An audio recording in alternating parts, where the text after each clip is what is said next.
Although there are many, many friendly faces among you, most of you don't know me, but I would gather that most of you know that I am dying.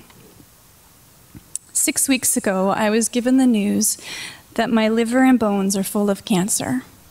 Just this past week, I found out that it spread to my skull, and today even, I went for an MRI to see if it's gone to my brain. Estimates vary, but barring a miracle, it is likely that I will not be here in 6 to 18 weeks, or 42 to 126 days. Sounds like a long time when you're waiting for Christmas, or something that's on back order, but when it's the time that you have left to cuddle with your kids, or spend with your husband, it's terribly, terribly short. We all have faith in something, but not all faiths save. The faith I have saves. So when I say that death is not dying, the part of me that will die is only a shell. The next few weeks or months will not be pretty.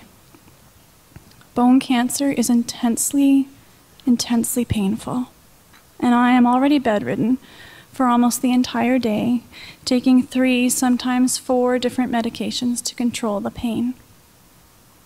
Liver cancer causes intense nausea. Last Saturday I woke up and I instantly had to run to the washroom to throw up. I did not stop throwing up all day. And just last week when we learned that the cancer has spread to my skull, it made sense because it has started affecting the nerves in my face. I have not felt hungry in more than 2 months. Any food I do eat is forced down. But it will not always be this way.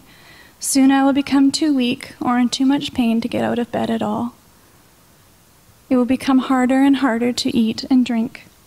My body and the cancer will fight over the few calories that I do consume, and eventually the cancer will win and I will starve to death. That is the most likely scenario. I have lived a seemingly perfect, picture-perfect life from the outside looking in, and in truth I have been very blessed. But in my life there have been many difficult things that the Lord has allowed. I have known the shame of being sexually abused.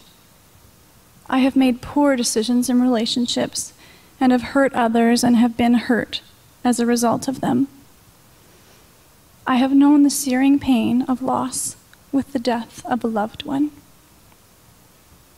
I have been diagnosed with cancer twice now, and this second time, barring a miracle, will end my life before I reach my 38th birthday.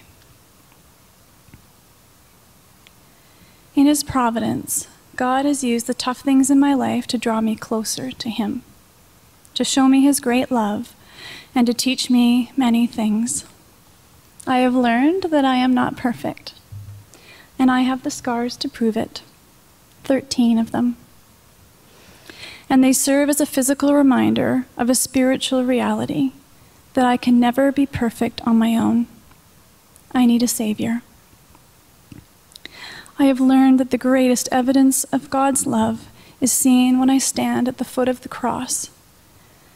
He took my shame upon Himself and rescued me. I have learned that being a Christian is not just hope for the future, although it is most definitely that, but that it is the joy of knowing and trusting in a God who is loving and faithful no matter what the circumstances.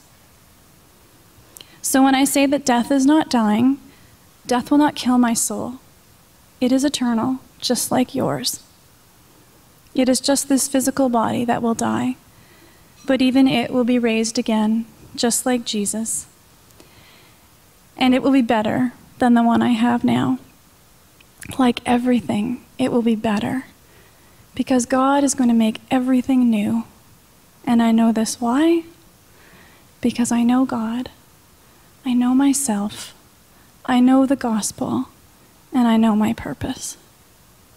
I know I have a faith that saves, because my faith is in Jesus alone.